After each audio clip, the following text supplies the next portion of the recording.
Welcome to 1 hour of the toughest, roughest wrestling you'll ever see. That's right, Dick the Bruiser said it all. The big question, have you got the endurance? Have you got the brains to get past the excellence of execution? Where are all the gutless American wrestlers?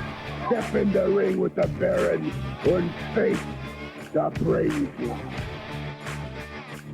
The reason why Axe and myself were put on this earth is to demolish people. Bobby Heenan, is a very good-looking sport coat you've got on. Yeah, and I paid for mine. Mine isn't government issue. Hello, everybody. Lance Wrestling Dave Brown right along ringside. By golly, we're ready to go with another big week of championship wrestling.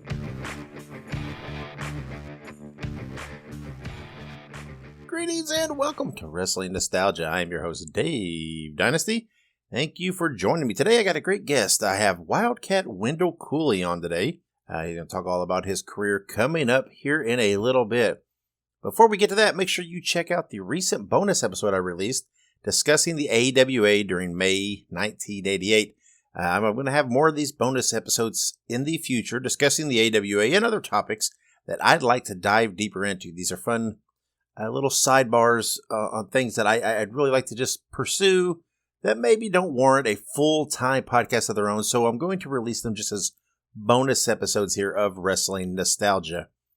And while you're out there checking stuff out, Epic Toys sent me some gifts recently, so check out the YouTube channel as I unbox their Demolition 2-pack and Sabu Uncensored figures. You can go and check out Epic Toys on Instagram and X at Epic Toys UK. Be sure you subscribe to the podcast, follow on social media. The podcast is available on all podcast platforms. Please make sure you rate, review, subscribe, share, do all those fun things. The best way to follow me is on X, formerly known as Twitter, at The Dave Dynasty. And like I mentioned earlier, please subscribe to my YouTube channel at youtube.com/The Dave Dynasty. The best way to financially support the show is to go to prowrestlingtees.com/The Dave Dynasty and buy a shirt.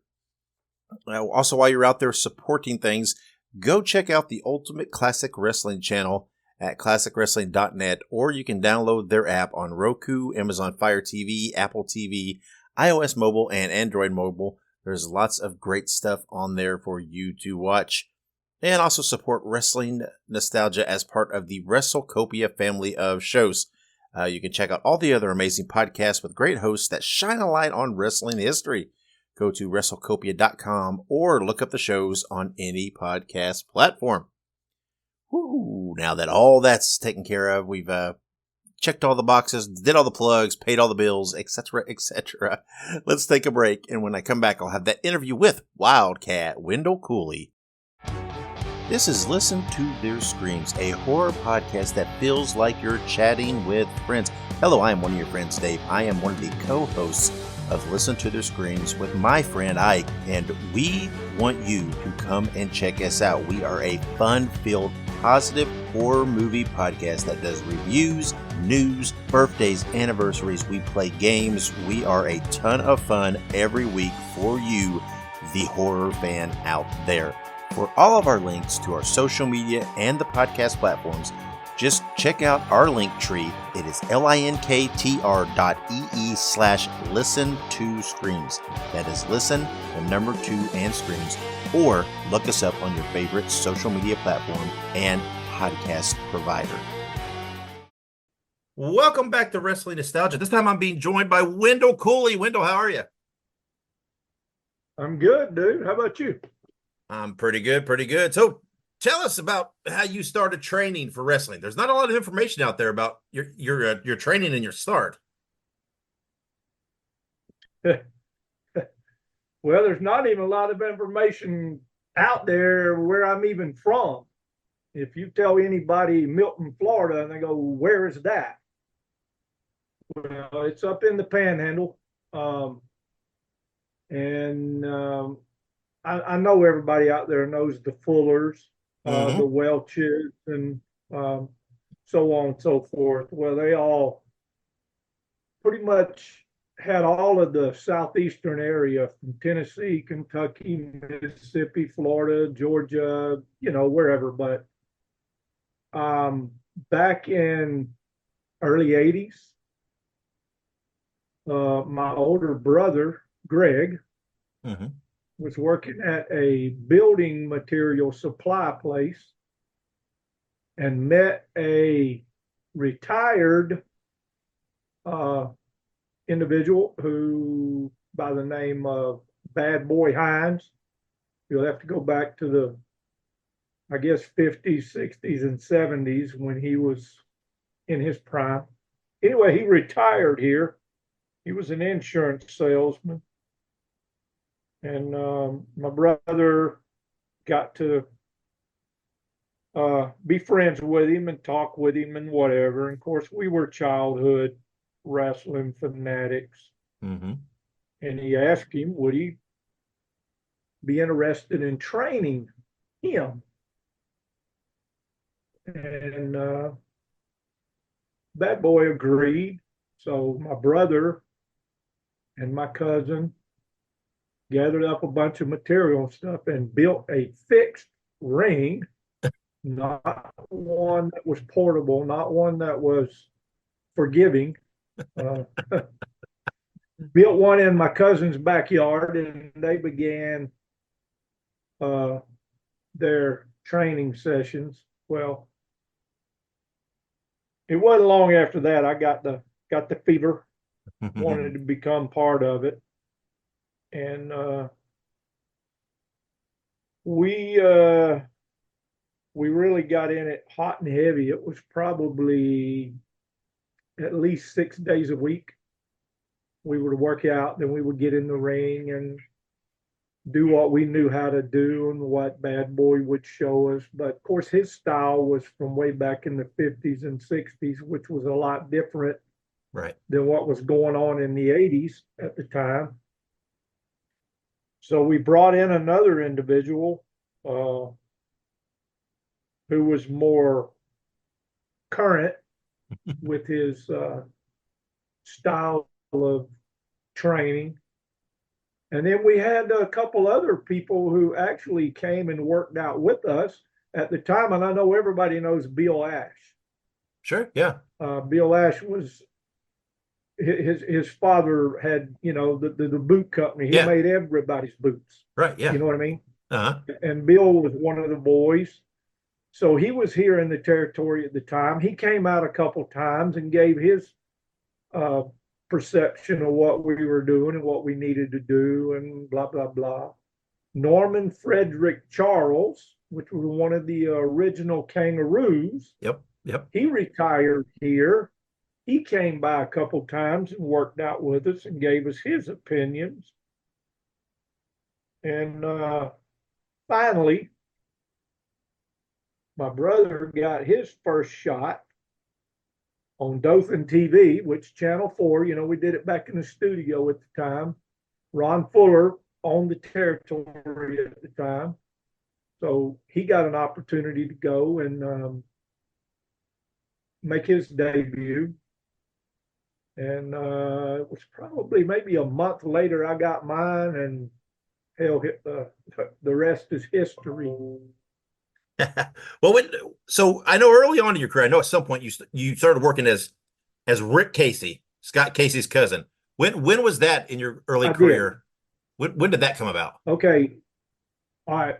Well, I had worked for Ron probably 4 or 5 months, and he told my trainer, he said, look, we can't keep using him around here and beating him up because we think we can probably make a little money with him down the road, but he needs to go get some experience, Uh-huh. So Chris Love, I don't know if you remember that name. He was in manager Memphis a little while, and then Southwest with the Blanchards. Yep.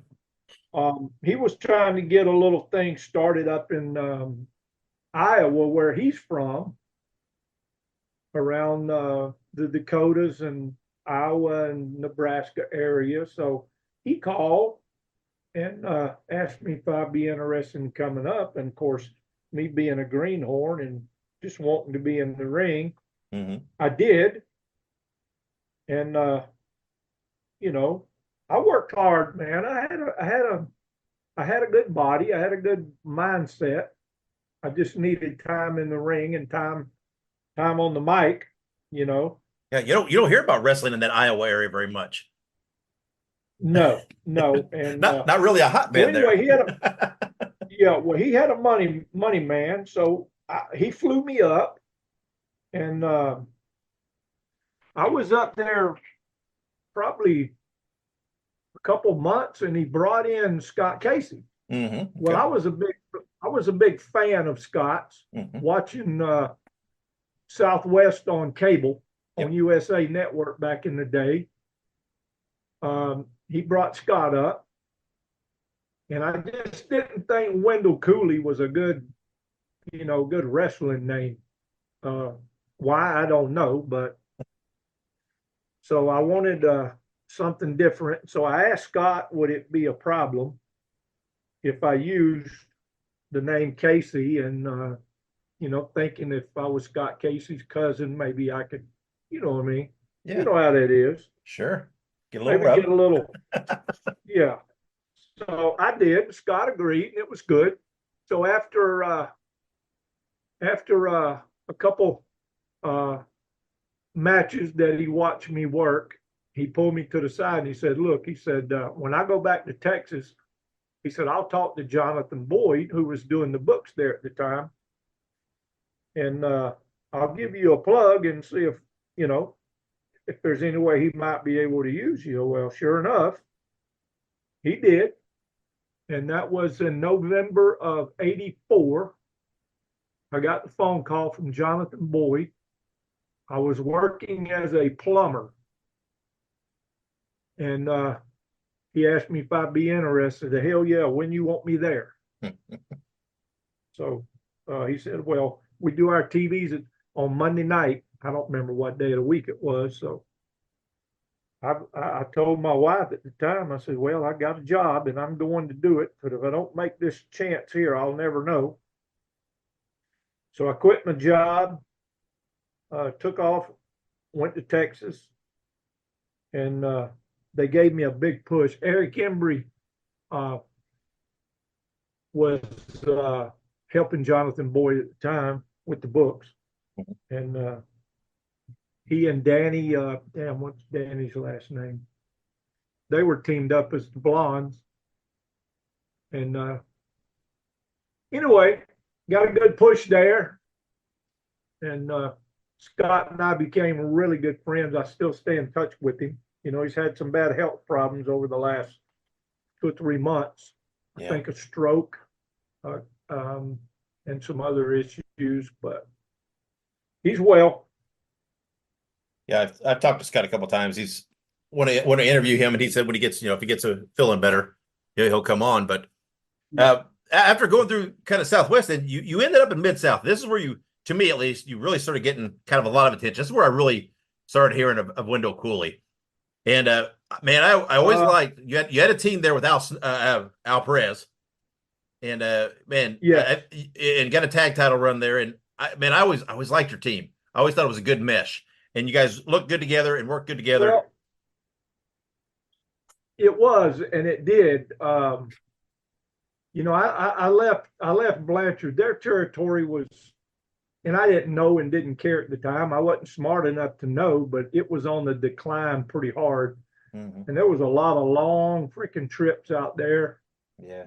For a little bit of money, but it was more money than I was making working 40 hours a week. That's for sure. And I was, doing something I loved to be doing. Yeah. So anyway, my buddy Norman Charles called Bill Dundee, who was doing the books for Bill Watts. For Watts at the time. And they gave me an opportunity to come in, and I did. My very first night there, I worked with Dutch Mantel. And anyway, it was probably a month or so. They seen my abilities. And then Al Perez was there, of course. He had been in the business a couple of years. I was still in my first year, really, because I broke in 83, but it wasn't nothing but a shot here and a shot there, you know. Yeah. But I started full time in 84, November of 84. So anyway, we get the opportunity, and Jake Roberts was there. He took a liking to me and my abilities. DiBiase, same. And Dundee. So they decided to put Al and I together, and it was a good thing, and I enjoyed it. It was a long freaking territory, man. Jesus Christ. Yeah. You're gone for 5 days a week almost, and just on the road, hundreds and hundreds and hundreds of miles. But the reason I left there, it was stupid, but it pissed me off at the time. We were working at the Metroplex in Baton Rouge. Mm-hmm. For whatever reason, they teamed me and Duggan up against Kamala and Ray Candy, who was doing the Zambui Express deal. Yeah. And, you know, Akbar was their manager, and Akbar loved me too. He's the one that gave me the Wildcat name. Oh, yeah. I was just Wendall Cooley prior to that. Yeah. And he came up with the Wildcat part. So anyway, we were working in the Metroplex. And of course, they were trying to get Duggan over, you know. They had a deal going with Duggan and Kamala. And anyway, you know, I was doing the blade job, and I cut myself real bad accidentally between my middle and my ring finger on my right hand, really bad. And when I got back to the dressing room, I went to Grizzly Smith, who was the agent, and said, what do I need to do? He said, go to the hospital, get that thing sewed up. And he said, charge it to Mid-South Sports. Send Bill the bill. Well, hell, I did. And the very next paycheck, he took the damn money out of my paycheck. Oh, man. I said, hang on a damn minute. Now, I got hurt working for you. You know what I mean? Yeah. Helping your guy over, and you're going to charge me for that? Nah, bullshit. I walked out. I left. And we were in Shreveport at TV. You know, we did TV on Tuesday nights there at the boys club, and that's when we got paid. And I seen that he had taken it out of my check and pissed me off. I told Al right then, I said, dude, I'm gone. You're on your own. I said, bullshit with this. Yeah, it almost made you quit the business, right? I mean, you thought about not just giving it up.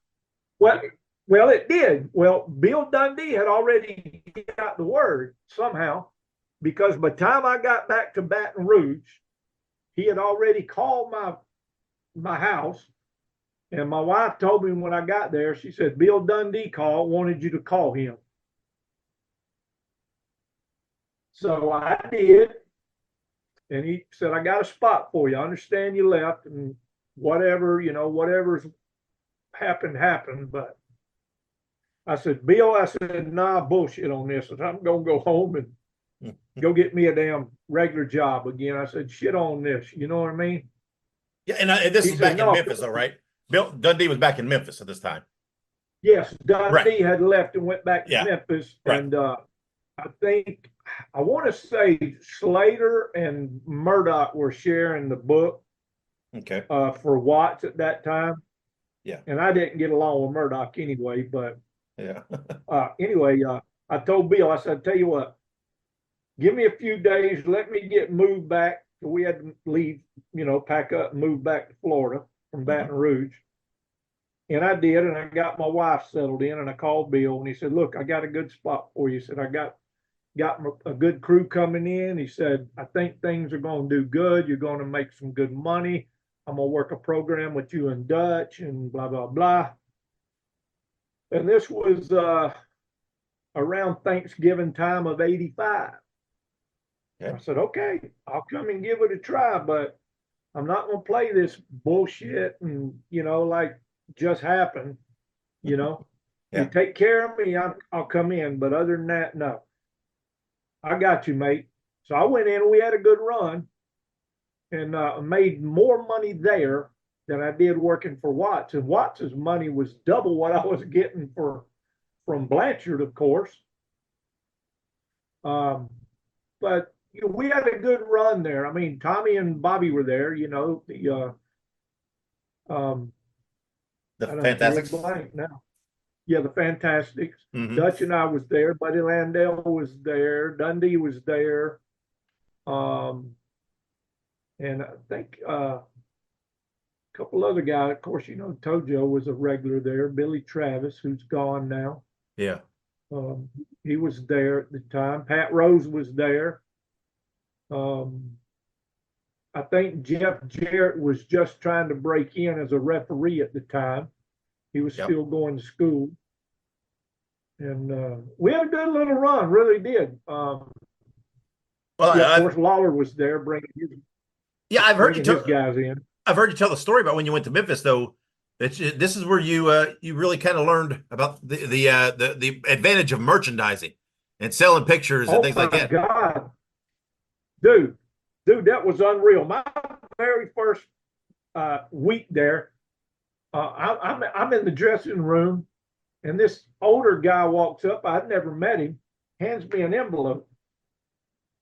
All right. Mm-hmm. And it's a big thick, and I can tell it's thick. He said, "This is yours." It had Cooley on it. I said, "Okay, well, what's this for?" He says, "Your merchandise." I said, "Merchandise?" He said, "Yeah." I said, "Okay, well, where did that come from?" He said, "Well, I handle it all. I take 10%, you get the rest." Damn, I don't remember how much was in there, but a bell went off.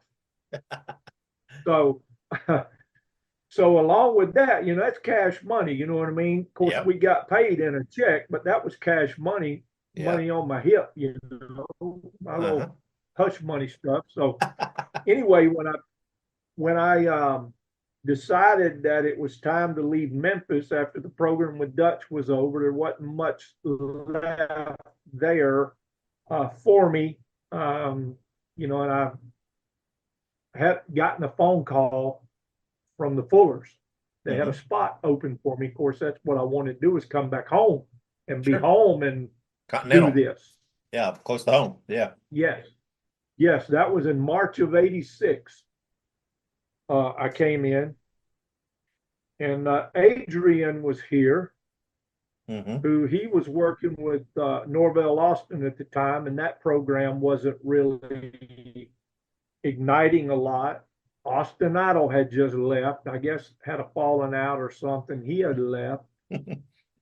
No, you can't tell me Austin Idol had a falling out with someone. So they were in search of something to get hot. I don't think that I was brought in with that intentions of being the top guy. Okay. According to Adrian,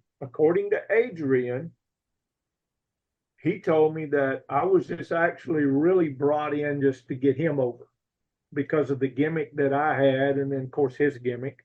But something happened, you know, and it clicked, and I got hot, and you know, the rest is history. But the gimmick deal, I was the first person here to bring gimmicks out.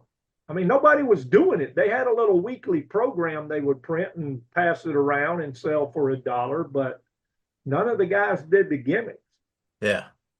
I didn't get into all of the shirts and all that stuff because you end up having so many of those things to carry around and whatever. I could carry everything I needed in a briefcase.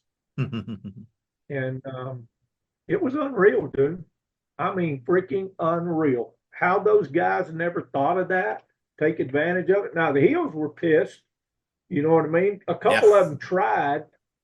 You know what I mean? But dude, at that time, people not buying Hill merchandise. They're not gonna buy a Hill picture. Very few. There was a couple like Tony Anthony, you know, the white boy with you know, with his girl with him. They sold a few gimmicks. But it was freaking unreal, man. I can't believe the guys didn't figure that out and jump on it. Yeah. Well, you had that run there in Continental, and you end up going to WCW. You had a pretty good run going in WCW, and then you got hurt. Tell us about what happened there with that run in WCW and that injury. Well, of course, you know, I had left Continental at that time. That was around 90, 89, 90-ish. Eddie Gilbert came in and took the book. Oh, yeah. And Eddie and I, for whatever reason, had acquired heat. Okay. It was never a specific incident or anything like that, but we acquired heat. And when he came in to take the book, David Woods had just bought the territory from Ron Fuller. They brought Eddie in to take the book. And I said, you know, I think it's time for me to make a hiatus. So I called Ron, and Ron said, well, I'm not supposed to take any of David's talent. I said, you're not. I don't work for David anymore. You know, I'm done. I turned in my notice. I'm finished. I'm out of here. He said, well, hell yeah, I got a spot for you. So I went to work for Ron in USA for 4, 5, 6 months. And things weren't as, you know, we had hoped. So it was taking a decline. So I came back home. I was living in Montgomery at the time. And Ronnie West called me out of the blue. He said, I got a spot, or they got a spot, whatever. I don't know how much influence he had, but he said, they got a spot here with Turner if you want it. Now, everybody was there at the time. Luger, the Steiners, Sting, everybody. Yeah. You know, was there at the time. So I said, well, hell yeah, I'll take it. He said, okay, well, let me get back with you and get everything. So next phone call I got was pick tickets up at the airport. I think I was flying into Pennsylvania or somewhere. I don't know, Pittsburgh. Somewhere, anyway, making that whole loop up there. And Sullivan was one of the agents. And we make the loop around, and then we get back to TV. And they put me in a tag match with some kid. I think he was doing an Indian gimmick or something. We were working with the State Patrol. Yeah. We were working with the State Patrol. Something Charlie Iron Knife or something weird like. I remember that guy. Yeah. Yeah. Yeah. Yes. And we were working with Dale Veazey and his partner. They were doing the State Patrol deal. Yep. And I was in the ring at the time. I think they were trying to get a little heat or something, and he tagged in his partner.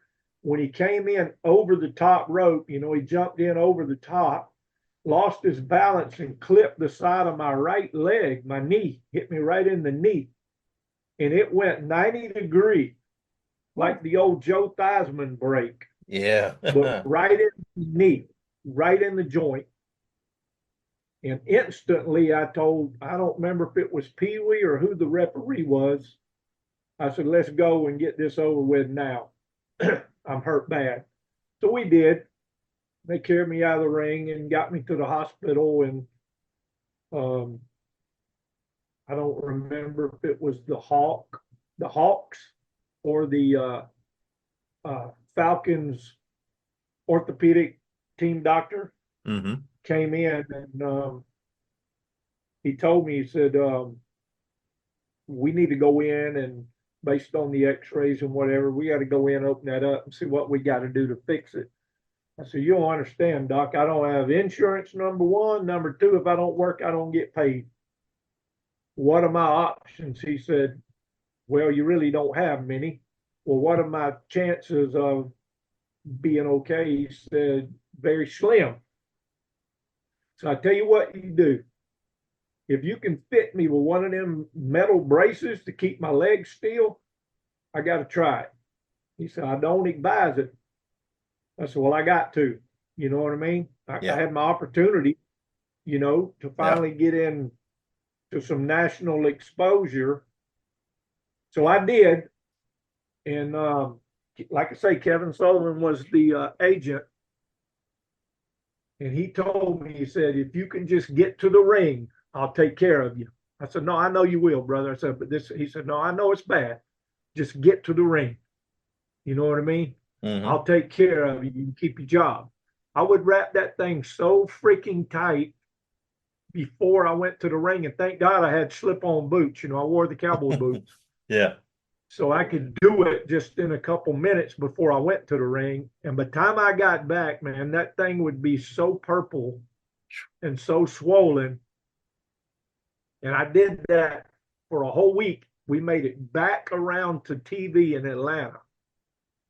Ole was booking, and they were doing a big deal with Sting and Luger, and I don't remember the whole gist of it, but they wanted me to get involved. So he called me into the big meeting, and he said, I need you to do this, this, and this, something off the top out into the whatever, some bullshit. I said, I can't do it.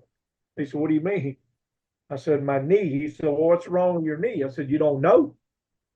He said, no, kid, what's wrong? And I told him. He said, well, go home and get well and then call me. So that was kind of the extent, you know what I mean? I said, I'll do anything you want. I worked all week. I just can't do that off the top, that hot shit. I think it was something out into the freaking first row at ringside or something. I don't know. But it was something I knew damn well I couldn't do on one leg, for sure. Yeah, really. So, yeah, that was kind of the extent of the WCW run. But so you end up going to Puerto Rico with Frankie Lancaster. So what happened with your knee there? Did you just let it heal up for a little bit, or what became of that before you went to Puerto Rico? Well, that was, like I say, around 90. It was probably 3 or 4 months before I could really do anything and bend it, and I just kept working and kept moving, kept working, kept moving with it. And I worked a couple independent shows here and there. And then, of course, Frankie and I had been buddies since '84. We met working for Blanchard. Mm-hmm.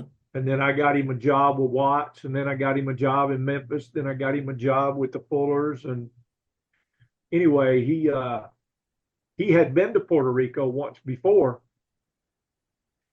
and he wanted to go back because there wasn't nothing left except McMahon or WCW was pretty much wound up by then. So it was working for Vince or over there or nothing. He still was, looking for that breakout,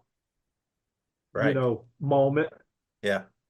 So he asked me if I wanted to go, and this was not long after the Brody incident. Yeah, right.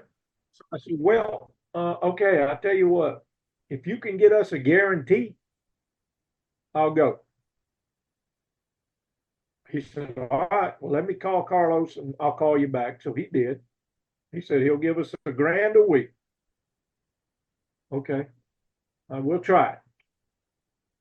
I had never been a heel before, of course, so that was kind of neat, Mm-hmm.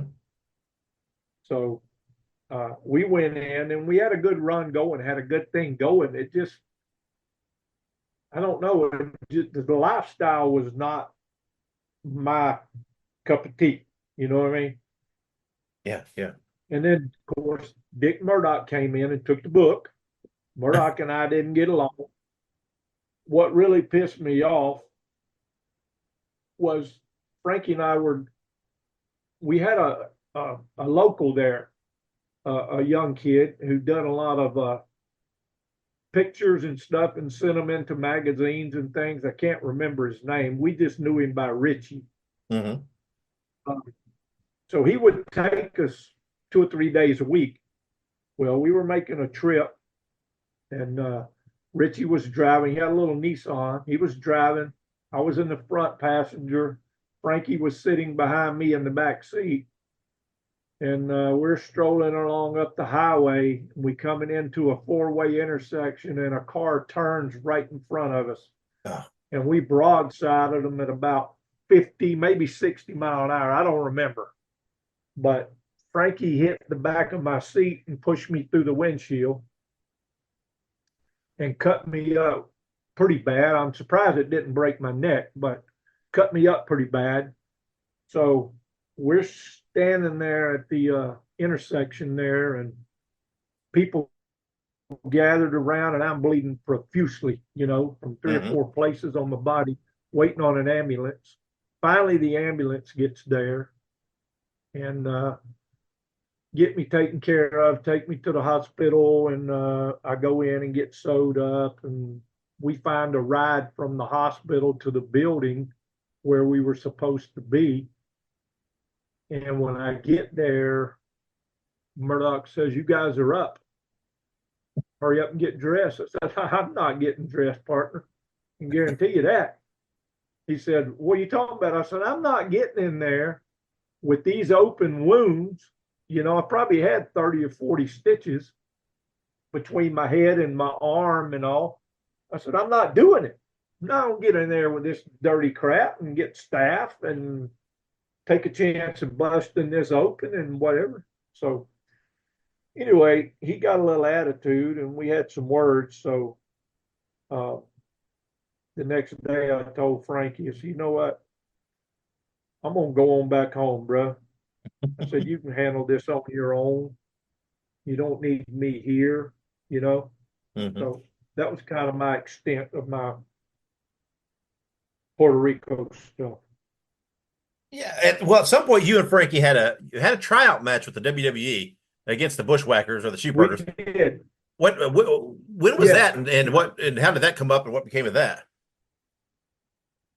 That was prior to us going to Puerto Rico. Okay. Yeah, we worked with the Bushwhackers. I think it was Nashville. Kurt Hennig got us the shot. And matter of fact, the very first night we were there, Gorilla Monsoon was in the dressing room, and I walk in and introduce myself to him as Wendall Cooley. He said, "No, as Heartbreaker Apollo is what it was. We were going to work as the Heartbreakers Apollo." He said, "Not tonight, you're not." I thought, okay. All right. So I'll be Wendall Cooley tonight. Won't wear my get up. So we got through with that, and I told Frankie then, I said, "This ain't the place for me, buddy."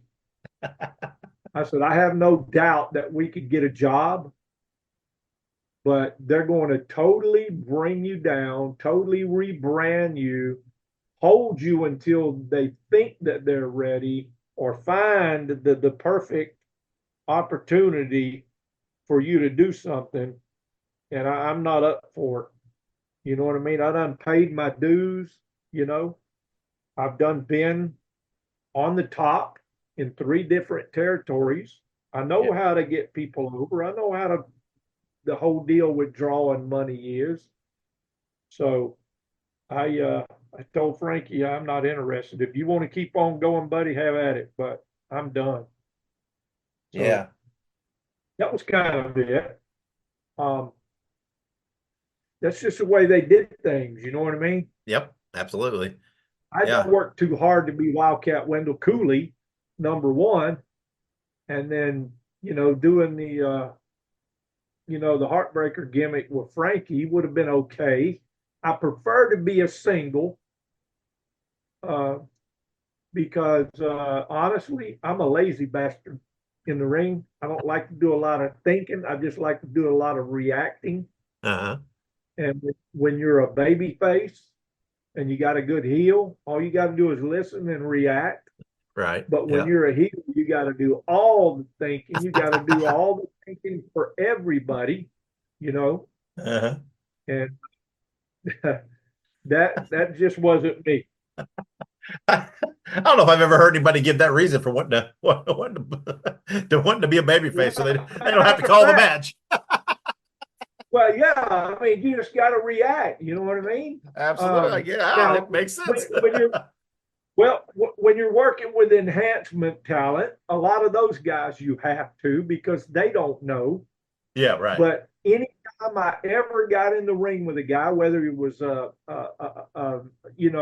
enhancement guy, jobber, whatever you want to classify him as, or if he was a veteran or whatever, if he was a heel, I would ask him, "Are you comfortable taking over? If not, I will." but I would prefer if you can. So I would even give those job guys the opportunity to call a match and get stuff, because I was never one for eating somebody's lunch, because it didn't do you any good. It didn't benefit you at all. You know what I mean? Yep. That was never my style. My style was sell, sell, sell, make the comeback, you know, and get over in the end. Yeah, right. And obviously that's what worked for me. Yeah, know? Absolutely. Yeah, I remember early, you know, especially in the early parts of your career, going around you. I mean, you were all over the magazines, and they always saying, man, Wendall Cooley was going to be the next, you know, the next big thing, the next breakout star. And it just sounds like when you talk about your career here, man, it just, whether it be a change in the promotion where you're at, kind of sidetracking you a little there, or a mistimed injury, just always seemed like, man, just luck was never on your side. You had a lot of ill-timed things that happened that caused a lot of changes in your career. I heard a podcast by Cornette here a while back.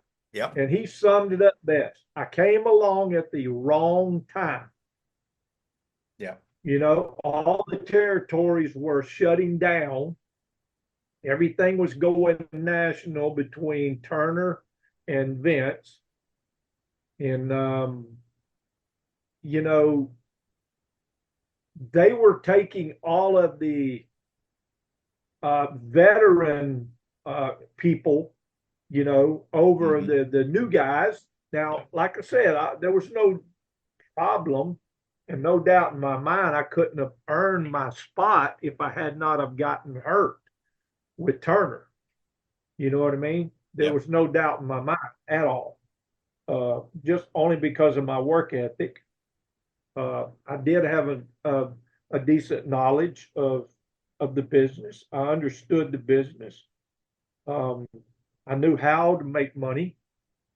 I wasn't a prima donna, you know, baby face. So, and I could work with pretty much anybody's style. You know what I mean? Yeah. Adapt to it. But that kind of, injuries. And then, you know, I had a bad attitude there a couple of times, got pissed off, you know, and left, and maybe should have rethought it. But I didn't, because my thinking is this, and Ron Fuller pulled me off to the side one time and told me, after I had been here for a little while and things were hot, things were booming, he pulled me into a dressing room in Birmingham where we did TV. He said, I need to talk to you a minute. Actually, I thought I was fixing to get my notice. You know what I mean? Yeah. So we get into dressing room there, just he and I, and he said, how's things going? I said, okay, I guess, boss. Why? What's the problem? Oh, there ain't a problem. He said, I just want to let you know. He said, I just want you happy and I want to take care of you. He said, you're my money man. Okay. Well, now that you mentioned it, you know, I think I might have got shorted on a couple payoffs. He said, well, I'll make sure that gets squared away. He said, if it don't, let me know and I'll put you on a guarantee. I said, okay, well, I appreciate that, boss, and thank you for noticing. But my kind of thing is, it's like that. There's a reason I said that. If a person knows, a promoter or a booker knows, you know what I mean, what you're doing and you're capable of, and you're putting asses in the seat, you shouldn't have to go ask for anything. You know what I mean? Yeah. And I was always like that, like working for Watts. You know, Watts, when he took that money out of my check for getting hurt, you know what I mean? That was like a slap in my face. No, bullshit. Yep. You know what I mean? And then, anyway. Yeah, well, it's I mean, you know, sometimes I think people they misconstrue an attitude problem or having a bad attitude for just someone who's stands their ground, is not willing to compromise, and stands up for themselves. Right. And Yeah. so, And that was me. Yeah, I didn't have a bad attitude towards the guys at all, man. I only had a couple issues in the dressing room with a couple individuals in all the time. I was not a shithead in the dressing room. I didn't have any heat with anybody. I did have a issue with Sid Vicious. When Robert and Ron brought him in to Continental, he was green as freaking hell. Lawler had brought him in and used him for probably 6 weeks there to get himself over, and then Sid thought that, shit, I'm top star, and I'm going to come in and do this. He was doing the Lord Humongous gimmick. Yeah. And they were going to put him with me. And he had a problem one night, and I called him out, set him straight, and we never had no more issues. And there was one other brief little deal with Buzz Sawyer. Yeah. When we were working for Bill Watts. I had to call him out because he did something I asked him specifically not to do. I had broken my neck working for Blanchard, and Buzz loved to do that belly to back suplex deal. And we were going over finish. He says, "Is there anything that you like to do or don't want to do?" I said, "Yes, please. Whatever you do. I'll do anything else you want to do, but do not, please, do that belly to back. I'm afraid if I go too far back, I'll hurt my neck again." "Oh, brother, no problem, brother. No problem." Well, guess what? Right during the heat of the whole freaking deal, he does the belly to back and pissed me. I didn't get hurt, but it pissed me off. So I ran him down in the freaking dressing room. Murdoch was there because Murdoch was his partner. Murdoch hauled ass. And dude, I went off on him, and it didn't come to blows, but he knew where I stood. And over all the years, that's the only two real issues that I have or had, Yeah. You mentioned Sid doing the Lord Humongous thing there in Southeast. Did you ever work with Jeff Van Camp when he did the Lord Humongous down there? No, or did you miss that time? Jeff had just left here or was leaving when I broke in. He went to work for Bill Watts. Right. Yeah. Now I did work with Jeff a couple times over the last few years, but never when he was here working for Fuller's. No. Yeah. Jeff. I mean, obviously Jeff broke in there in Indianapolis with Bruiser. I mean, he was just as Jeff Van Camp. That's right. I remember seeing him those early years, but I didn't know. Yeah, I didn't know if you ever crossed paths there with him in Southeast. Or not. So I had met him a couple times, and I seen him when he was working for Watts when I first went to work for Watts, and then he left there shortly after, got out of the business and become a law enforcement officer here in Escambia County and retired. Yep, good guy. Good guy. Yeah, very good. Yeah. When what do you watch any of the current product at all? What do you think of wrestling now, or do you just not pay a lot of attention? I don't. If I watch anything at all, man, I'll get on YouTube or something and look at some of the old stuff. But I mean, I guess you gotta adapt to the times with this new stuff that they have. But there's nothing out there that interests me at all to watch. Yeah, I mean, there's some good guys there. Don't get me wrong, some good gimmicks, good talent, but the product itself, I don't know. In my opinion, it's too expose. Even though the people know it's a freaking sports entertainment, it's just some of the shit is just too over the top for me. Yeah, I agree. I mean, even if they know, you still got to try. I mean, it's still, Yeah, you do. You always want that slight little bit of doubt, Yep.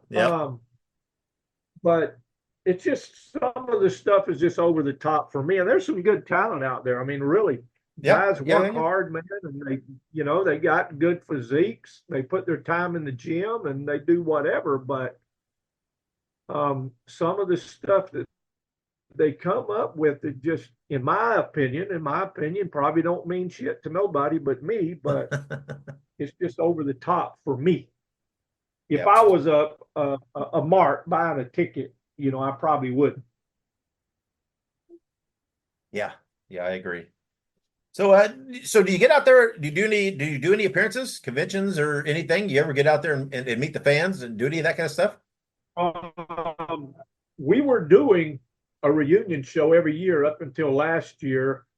The guy that was doing it came down with kidney failure. He's on the list to get a kidney replaced if he can get a transplant, but he's very bad health. Nobody wanted to step in and take it over. We were doing it in Dothan. We had done it 5 or 6 years. And I did get a couple contacts. Matter of fact, I did one in February, one in March, a working show. I have 2 prices. If you want me to just be there, it's this. If you want me to get in the ring, it's this. Yeah. And I'm straight up front. If you can't afford my price, tell me now. It don't hurt my feelings. It doesn't disrespect me. If you can't afford me, then fine. But I'm not going out there because I want to be a weekend hero or anything. I've been through all that. You know what I mean? Yep. But I have done several podcasts over the last year. And I would welcome any more. I would take more opportunities to work. But if you got the money, I'll be there. You know what I mean? It's absolutely now because of my age and things, I can't afford to, Yeah, sure. I don't heal as quick as I used to. That's right. Yeah. So, but I can still go. Got to be worth your time. I mean, physical condition. Yeah. But yeah, I would take some more bookings if anybody's out there listening to, your podcast. There you go. But I want to throw a plug out there for my own little thing. Sure. What you got? If you will write this down. Okay. This is something I got started about a year ago. A childhood friend of mine came down with colon cancer.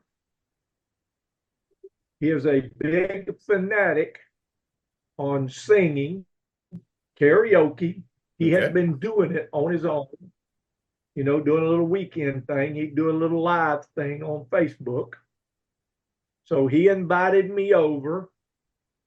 And I went, and I used to have a band. I don't know if you knew that. Really? But when I got out of the wrestling business, I hooked up with some local high school people that I graduated with, and we formed a band. We were called Nothing Special. We played all genres of music because we were very diverse in our, likes and whatever. But I was the front man for them. We were together about 4 years. And I ended up having to let that go because I took a job with the government. And it was hard to play 4 and 5 nights a week and then hold a full-time job because I needed the I needed the retirement and I needed the benefits and whatever. Right, but anyway, long story short, back to the karaoke. My buddy asked me if I'd come over and do some karaoke with him. I said, well, sure, I'll do it. So I did. And it was good therapy for him. You know what I mean? To keep his mind off things, going chemo and whatever. Sure. Yeah. And it just become a habit. So I want you to write this down, if you will. Okay. It's Kim, K-I-M. Okay. The letter N. Okay.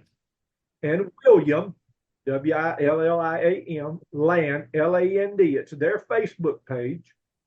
We do it every Friday night at 6:30 Central. we have live karaoke, and we have a couple of people that are pretty awesome, can really get going. And of course, we have other people that may show up that's not that great, but it's not what that's about. You know what I mean? Right. Yeah. So every Friday, 6:30 Central, live on Facebook, if they follow that page. They If they follow that page, they can catch us live. Yes. And I sing every Friday. Now, this Friday, I will be here. I was expecting to say I wouldn't be, but we're doing it Fridays now. We did it on Saturdays forever. I'm in a golf tournament this weekend, so I won't be there Saturday or Sunday. But yeah, 6:30 tomorrow night. All right. Time. Got it. I will put it. Any wrestling. Well, I will if put there's that. any wrestling fans out there that wonder what I'm doing, where I'm at, you know, they can catch me live every Friday night. It's a chance to see Wildcat sing. And what's your? Do you have a favorite karaoke song? Is there a Wildcat Wendall Cooley go-to karaoke song that you can just nail? Do you have one? Yes, well, actually, there's two of them, and it's the Kentucky Headhunters "Walk Softly." Yep. Okay. Yeah, and old George Jones original, "The Window Up Above." Yep. Okay. Yeah. There you go. Yeah. Can't go wrong with George Jones. But I do some old Alabama stuff. Some and I hit that one pretty well. Yeah. All right. Well, there you go. Of course, I do some older stuff. I don't do a lot of the new modern stuff. Now we have another guy that, because I don't want to step on anybody's toes. You know what I mean? Sure. Each one of us has our own style. Yeah. There you go. So I don't want to step on them and take any of their stuff, but I let them handle the newer stuff that's out right now. I'm kind of more in the older Merle Haggard, George Jones, Kentucky Headhunters, you know, Confederate Railroad, the older stuff like that. Alan Jackson. Yep. Stuff like that. Yeah. There you go. I'll put that in a link to that page in the show notes, and I'll share that on social media when this comes out. And hopefully everybody can go and check you out there on Facebook Live doing that. So we'll make sure that information gets out there.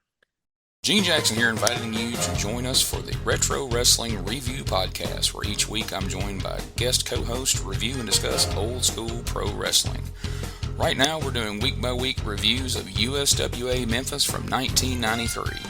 We have an audio version of the podcast as well as a video version if you want to check out the clips of the show we're talking about. It's a lot of fun, so for this and a lot of other great wrestling content, check out WrestleCopia.com. That's WrestleCopia.com. All right, and special thanks to Wendall Cooley for coming on and chatting with me. What a great interview. Hopefully we can revisit. I said that all the time, right? But I hope so. A lot of these guests I plan to revisit and have them return in the future and talk a little more in depth about specific parts of their careers as opposed to just a general overview. Like I mentioned earlier, let me remind you, follow me on X at the Dave Dynasty. Go check out the WrestleCopia network of podcasts and all of that. There's lots of good shows out there. Next week, I will have Ed Helinski on, who worked for the WWE as magazine editor and in marketing and merchandise during the 80s boom. This interview was fascinating, right? It was a great talk about a side of the sport that we don't often get to hear about, right? Pretty cool. Ed has lots of great stories about being involved in that, working for WWE, time spent with wrestlers, interactions with wrestlers, and so on and so forth. It's really a great conversation that I look forward to you guys hearing. Thank you for your support. Thank you for all you do and listening to the show. Make sure you tell a friend and help spread the word. But until next episode, wherever you go and whatever you do, be good, be safe, and always keep on growing. Fans, we brought you All-Star Championship Wrestling. This is Sam Menaker thanking you for being with us and saying until next time, so long everyone.